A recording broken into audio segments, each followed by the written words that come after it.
Hi, you guys. Thanks for listening to this episode with Tips with T. On today, I have an interview with Miss Lori. How are you doing today, Miss Lori? I'm doing well, thanks. Thanks so much for having me. It's awesome. Thank you for being a guest on the show. So, tell us a little bit more about yourself and what you do. Yeah, my main focus right now is on helping business people feel more comfortable networking in person and following up on those connections and building the connections they need to be successful in their business, their career. Right. Awesome. So you have had multiple businesses. So, tell us about your first business and how you transitioned and the challenges that you faced when you had your first business. Sure. Yeah. My first business, so my company name is Zen Rabbit, and it was Zen Rabbit Baking Company back then. And I was distributing a product called the Gratitude Cookie. So I was basically helping businesses say thank you to their clients, to people who sent them referrals.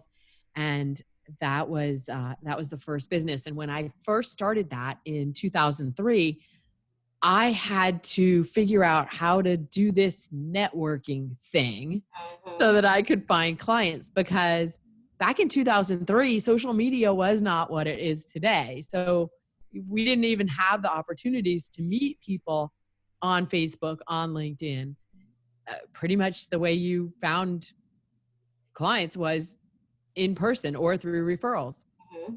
And I will never forget walking onto the outdoor deck of that Jupiter, Florida restaurant where the chamber was holding their after hours event, and looking around and thinking, everybody else here already knows someone and they look like they're all best friends already. And I'm the only one who doesn't know somebody. That was pretty intimidating and anxiety producing for me, because backing up even further, I was a really shy child, and I did not like talking to people that I didn't know. I was fine around people that knew me, but yeah, putting me in front of a stranger and having to talk, that was not my thing. Like I was not going to do that. So yeah, so I had to learn how to walk into a room full of strangers and start conversations and build those relationships so that I could make that first business successful. Yeah. Awesome. So, how did your challenges help you with your current business with the networking? So, how were you able to overcome those challenges so you won't have to really experience them in your business that you have now? Yeah. So I ran that business for 11 years. Mm-hmm. And after doing it over and over and over again, going to networking events, making connections, building relationships, people started asking me how I was doing it, and asking for help on doing it themselves. And so that's what made me start thinking about, okay, maybe there's something here. Maybe I can help other people with this challenge that I faced and learn how to manage and navigate. And maybe there's a way that I can help them. So I closed the baking company in 2014 and was looking for something else to do, as that was not, a job that I was an employee at, because I couldn't go back to doing that. So that's when I came back to the idea of teaching networking strategies. Okay, I figured this out, especially for people who I call quiet people. I don't particularly like the term introvert. There's a lot of baggage attached to that, and introvert, extrovert, like everybody has their Mm-hmm. stereotypes about it, but quiet people who would be intimidated walking into a room of people that they don't know, and helping them specifically, although I've worked with all kinds of people, and teaching them what do you need to do to be successful, to build successful business relationships. Mm-hmm. And that could be whether you are running your own business or whether you are working for someone else. We all need to build relationships and make connections and build a network to succeed. Right. Networking is very important. I always tell my clients or people that I mentor in my seminars or my webinars that I do. I always tell them networking is important, especially when I do seminars and we come together. I'm like, hey, I know you're here to just learn information, but after the seminar we have a Q&A and we can talk and we can collaborate. Bring your business cards, pass out your business cards, talk to people. You never know who in this audience might actually render your services. And I even tell them to like partake in free networking events. Some networking events are free. Go to these networking events and get yourself out there and have your business cards and stuff on you. And just you never know what type of potential client you will get, or even just like a resource, someone that you can use their services. So I really do advise that on how big networking is. So what advice do you give your clients when it comes to networking, the before, the during, and the after? Yeah. So I what you just said is that's the way I look at networking, is having three parts. What do you do before you get there? How do you prepare yourself? What do you do once you're there? And what do you do after the event, which is the follow-up piece? So a couple of things advise at the beginning before you get there is one, so first figure out who you want to meet. Like what kind of people, what is the service or product you're providing and to whom, who's the best fit for that? So that when so that helps you choose which events to go to, for one thing. Right. And it also helps you answer that dreaded, horrible, awful question that you are inevitably going to get, which is, what do you do? So I tell people never to ask that question, but somehow the entire world has been trained to ask it. So you are going to get it, and you should be prepared to answer it concisely, in a way that you feel comfortable, so you're not caught like a deer in headlights. Right. So, so doing those two things, actually, and a third thing before you go to a networking event is setting a goal. So what is your purpose for going to this specific event? It could change from one event to another, but before you walk into an event, what is the goal that you want to accomplish? Is there someone specific you want to meet? Is there a resource you're looking for? Or maybe it's as simple as, I'm going to meet 3 new people. Right. And that's it. Right. Yeah.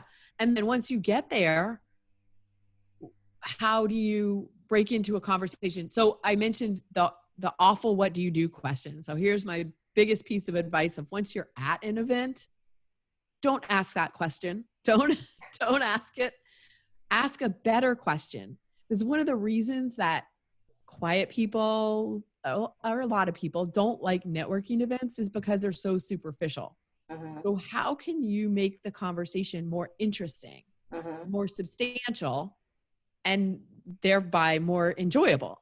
And it's by asking better questions. So one of my favorite questions to ask people instead of what do you do is, what are you most excited about working on right now? People love to answer that question because it opens so many doors. There's so many ways you could go with that question. Right. So you could talk about business or not. And then just listen to the person. This is what makes people good at networking, is the listening part. Like they think it's about going in and talking about themselves and selling their services or selling their products. That's not networking. Networking is engaging in a conversation, starting a relationship. And so if you can go into a networking event and ask better questions and then listen to the answers, you're going to have a far more interesting conversation. You're going to feel a lot more comfortable. Right. Yeah. And then the third part is the follow-up. Everybody, quiet or not, tends to fall down in that area.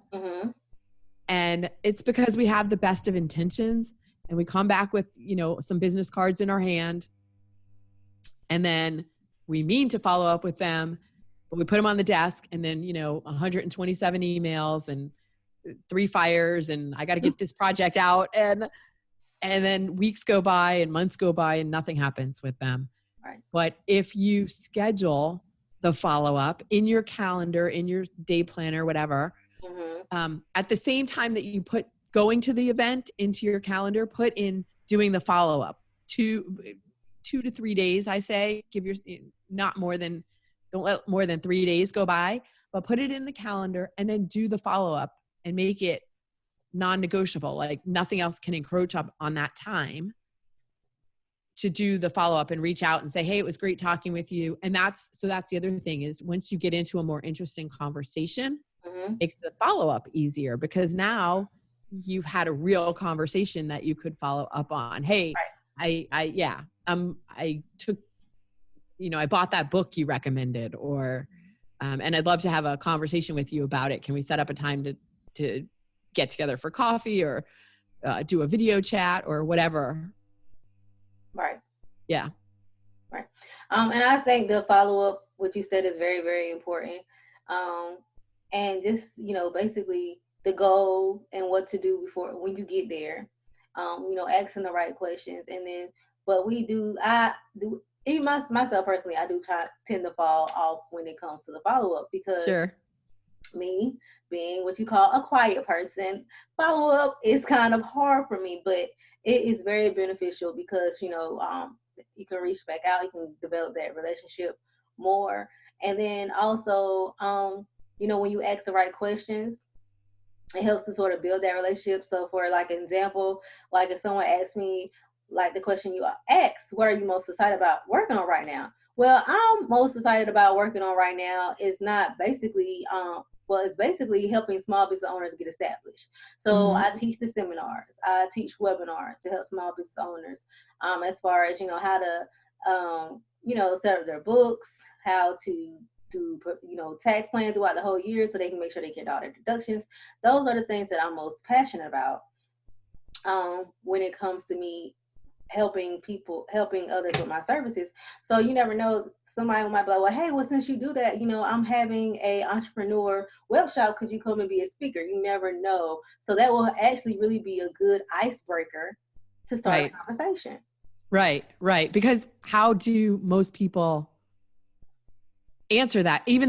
So you get the what do you do question and people go, oh, I'm a financial advisor or I'm a personal trainer. Like that doesn't tell you anything. Right. Yeah. Right. So opening the door to more interesting, you just learn so much more. And then with that question, I feel like it will allow you to see what people truly are passionate about. Yes. If they are passionate about what they're offering, if they are passionate about whether it's a product or a service, it will really open that door to see, okay, is this person really passionate about it or is this just something that they're doing? So that's really a good question. And they could even answer it in a personal way. Like maybe there's a project that they're working on for their kids' school or their church, and you could be of service to them in that way, helping them in some other way. It's not always just about the business. And that's where you really get to see the person. Right. Yeah. Right. So that is awesome. So thank you so much, Ms. Laura, for being on the show today. My pleasure. I appreciate you. I appreciate these tips. I know we have an interview, but I was over here taking little notes. Like, yes, I'm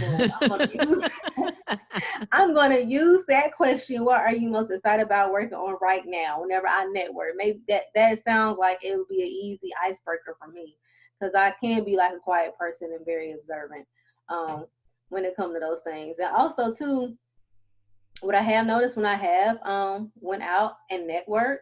I also noticed that, when you don't just give someone your business card, make sure you're conversating with them before you give them their business card. Because everybody, you might be giving your business card out to somebody who don't need it. Make sure you're giving your business card out to people that need your services or that will be interested in your services. Well, here's the other thing real quick is it's actually more important for you to get the other person's contact information for you to give it out. We hear that like better to give than to receive, but that in networking, that's actually not the case because when you get their information, you are in control of the follow-up. We already said that people are not good at follow-up, but if you have their information, then you're in control of doing the follow-up and building that relationship. Right. Yeah. Cool. Yeah. Well, thank you so much, Ms. Lori. Tell the people, our listeners today, how they can get in contact with you. And I will share the screen with your social handles. Okay. Yeah. So I am on LinkedIn all the time. You can find me on LinkedIn. You can find me on Facebook, Twitter and Instagram. I'm not on as much anymore, and YouTube, some YouTube videos. And I also wanted to share with your listeners that I have a free networking meditation that they can access to help you feel more comfortable before you walk into that room. It's 5-minute meditation, and it's available at zenrabbit.com/meditation. Awesome. Well, thank you, Ms. Lori, again for being on the show. You guys, if you would like to get in contact with me, my contact information, my number is 910-317-0396. You can email me at contact@mjfinancial.biz. You can schedule a consultation on my website, www.mjfinancial.biz. And you can also find this episode on Anchor. You got it. If you're on the go, you want to listen to it, you can find it on Anchor. Also, you can find the actual video on my YouTube channel. So thank you guys for listening in. Thank you again, Miss Lori. It was a pleasure having you on today. Thanks for having me, T. Thank you. And all right, you guys, we will see you on the next episode.